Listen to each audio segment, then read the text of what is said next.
Hey folks, ¿qué tal? Buenas. 3 of 3 today, as promised, to kind of clear my backlog and get back on track in terms of my summer reading list. This is going to be a shorter one, I think. I think it's fairly straightforward, my review. And I would say that the book I'm going to give a review to, I did buy on my kind of last trip to England before going back to Spain. It was an airport book and I just really fancied something for the plane that I thought would be absorbing. It was. I'm glad I read it. I actually have already donated it, so I can't brandish it at you because I pass it on to my friend Bill, who I think is enjoying it. It is a 5 out of 5, and I would have kept it if I had not donated it, because I really enjoyed it. It's a topic that I find really interesting, and I research every kind of now and again. I subscribe to a few YouTube channels about this. I'm kind of interested in it. I'm kind of interested in language in general. Get back to that. The book is Proto by Laura Spinney, a very good American science journalist, writer. And I was happy to spend the money on the hardback, and because she deserves the money. This was a well put together book. The history of what we know about the Proto-European languages' progenitors. So even 5-10 years ago, I think we were a little bit hesitant still to talk about this, but now we're fairly sure, it seems, that we talk about the Yamnaya, who are an ancient peoples, a Neolithic people in Ukraine, southern Russia, Caucasus kind of area.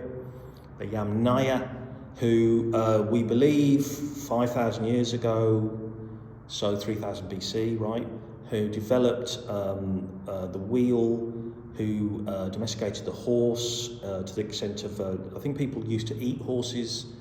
These domesticated them and turned them into beasts for travel and war, who had a particular culture centered around belief in the Sky Father and various gods who can be seen in the ancient Sanskrit Bhagavad Gita type hymns. That pantheon, that seems to be in their pantheon, which through various changes also we find standing out, right, in sort of letters of fire. We can have ancient Egyptian or ancient Sumeric or Babylonian texts, and suddenly there's the name of Krishna pops out, and that's because the first I believe it's the Mitanni were the first Indo-European people whose language came into written text. Okay, so what we have here is a description of, I think some of this is a very familiar picture, but maybe not to everyone. These guys were here, they radiated east to the borders of China, they radiated southeast into India, the Indian region, they radiated southwest into Iran, Middle East to a certain extent, and then their biggest kind of drive was up into Western Europe, all the way out to Ireland, right? And this is the famous metaphor, the famous image of the tree of the Indo-European languages and its various branches and connections, and it's a very, very full picture. And I've been interested in this for a while, and I've read a few history books about this. Though it's not a history book, right? It's I think it's cross-genre to the extent of it is a history book, a linguistics book, an archaeological book, an anthropological book, a cultural studies book, because the history of the language is in many ways a history of global North civilization, right? You might say, okay, and if India's global South, I'm sorry, it's probably the wrong direction I went there, but you know what I mean. And not in this book. I remember being fascinated by the idea that the two ends of the spectrum of the dispersal, the Tocharians, the famous red-headed Buddhists living on the borders of China, right, with Tocharian B, Tocharian A and B, an ancient Gaelic, Irish language over here, which is my ancestral language that I should be studying, and I feel guilty about that from time to time, share many of the same characteristics. They were the most ancient, and they were, pushed or travelled to the limits of where they could go. All this so what she does is she has a bit of preamble, then she travels each one of these branches. So we have the kind of India story, we have the Anatolian story, we have the kind of Iranian story, right? We have the Celtic story, we have the Germanic story, all that kind of stuff. The Greek story is very interesting, actually. Kind of that picture. So it's very well put together. Like I said, some of this is kind of well known. In fact, the roots of the whole kind of project here go back to British imperialist scholars who found themselves in India and started to notice that there were certain words in Sanskrit that were similar to certain words in ancient Greek and and English and all this kind of stuff. And what was going on here? How could this be? There must have been a common ancestor to all of them. Where did that come from, etc.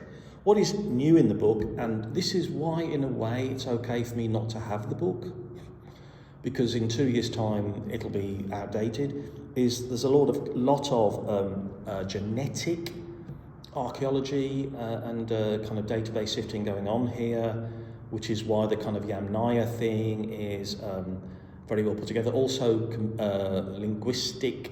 genetic linguistic programming, that was the wrong term, I'm sure, but basically that now we can construct models of languages, and we can do much better research on going back to their more ancient structures and their, because languages, there are rules about how sounds change over time that we know and we can apply and are consistent, which means we can recreate, and we're getting, better and better picture of the ancient world of the Yamnaya, which in many ways our world, right? The Sky Father, like I've said, but also we know there were certain animals and certain trees and certain practices and certain relationships that they had. We think they had, for example, this was new to me from the book, that there was a cultural process where young men had to go off together and kind of go out into the kind of, be part of the wild hunt and establish themselves in the world, and if they survived, they came back and they became a member of the community. How they were very, very keen on exogamy and marrying outside the kind of and forming alliances that way, and all this kind of good stuff, and the importance of hospitality in the culture and all these kind of things. And we can work this out, and this is quite amazing, from the languages and on loan words and all the. I find all this very fascinating, and I'm also really enjoying the current BBC. It's on iPlayer. The Human, the latest rev on. They seem to big one of these every summer, don't they?